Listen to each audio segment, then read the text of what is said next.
Bismillahirrahmanirrahim. Assalamualaikum warahmatullahi wabarakatuh. Sahabat sekalian yang berbahagia. Kalau kita coba melihat ke ranah yang lebih kompleks terhadap corona yang terjadi di Indonesia, tidak sekadar sebagai sebuah virus yang mewabah, tetapi juga konteksnya adalah kesiapan kita semua sebagai warga negara, pemerintah, dan sebagai bangsa, maka kita dapat menemukan beberapa catatan krusial yang mesti menjadi sebuah garis bawah ya, yang harus kita garis bawahi maksudnya, untuk selanjutnya kita menjadi bangsa yang lebih sigap, siap, dan tentu saja progresif.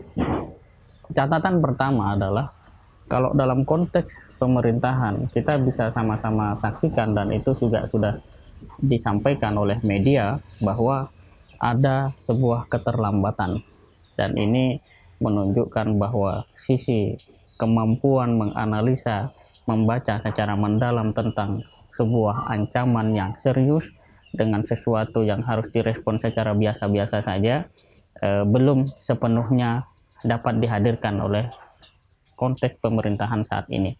Dan ini telah menjadikan semua warga negara hari ini berada di dalam kondisi yang tidak bahagia alias panik itu.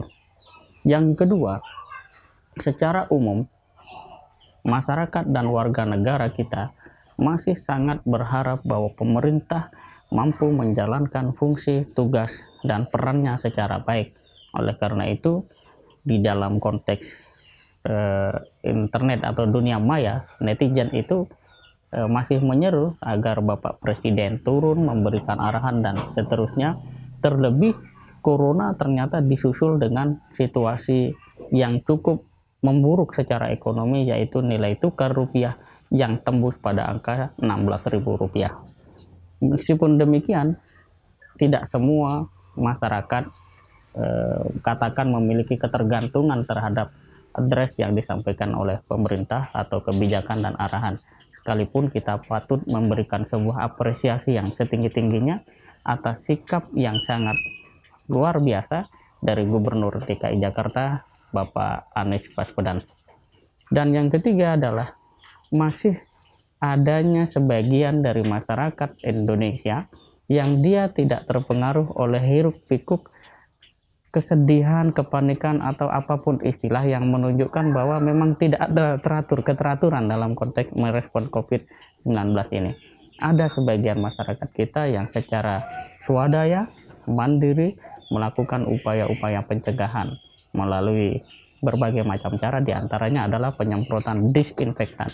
Ini sebuah kondisi yang sangat membahagiakan, dan ini juga menunjukkan kepada kita semua bahwa bangsa Indonesia belum sepenuhnya seperti yang dibayangkan atau seperti yang digambarkan media. Artinya ada sebagian masyarakat kita yang selain cerdas juga cekatan dan punya kemauan untuk berbuat dibanding menyalah-nyalahkan atau sekedar berharap. Ini sebuah hal yang sangat menarik, dan kita berharap kita semua juga berada pada kelompok itu.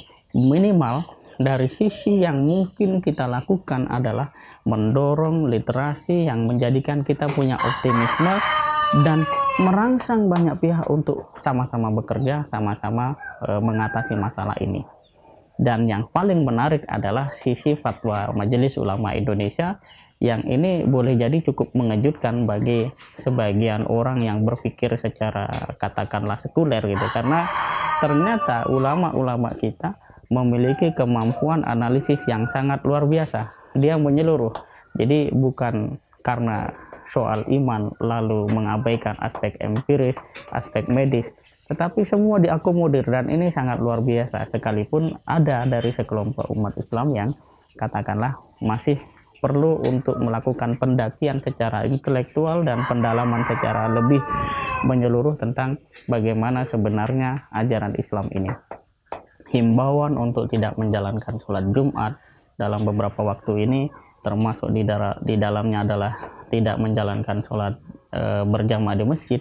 Ini merupakan sebuah bukti bahwa Islam memberikan penghargaan yang tinggi terhadap akal manusia, terhadap rasio manusia, sehingga Islam itu memang di dalam sejarahnya dan faktanya tidak pernah ya bertabrakan, bertubrukan, berbenturan, apalagi bertentangan dengan yang namanya ilmu pengetahuan.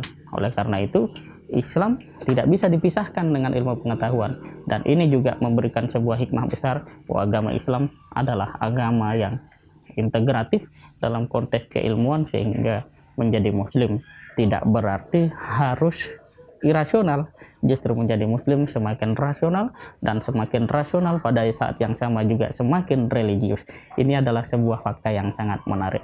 Dan yang terakhir, tantangan buat generasi muda adalah bagaimana situasi COVID-19 ini menjadikan kita lebih waspada, lebih sadar, dan lebih cermat menghadapi situasi. Terlebih ke depan akan banyak sekali persoalan yang mungkin muncul dari berbagai macam keadaan yang kita bisa katakan tidak bisa prediksi, atau bahkan dia bisa hadir dengan cara yang begitu cepat dan masif.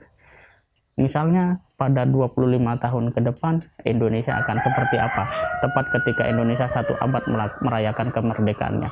Ini anak-anak muda Indonesia harus belajar dari kasus COVID-19. Setidak-tidaknya adalah menajamkan cara berpikir, kemudian membuat jaringan yang menjadikan kita semakin energik, ya, memungkinkan kita untuk bekerja secara kolaboratif, pada saat yang sama menjadi bangsa yang kalau hari ini begitu terlambat mengatasi sebuah krisis, ke depan menjadi semakin antisipatif dan bisa mengatasi krisis bukan sekedar di negara kita, tapi di seluruh bangsa di dunia ini. Itulah amanah konstitusi, dan mudah-mudahan suatu saat nanti generasi muda kita mampu untuk mendrive dunia menjadi lebih baik. Semoga bermanfaat. Assalamualaikum warahmatullahi wabarakatuh.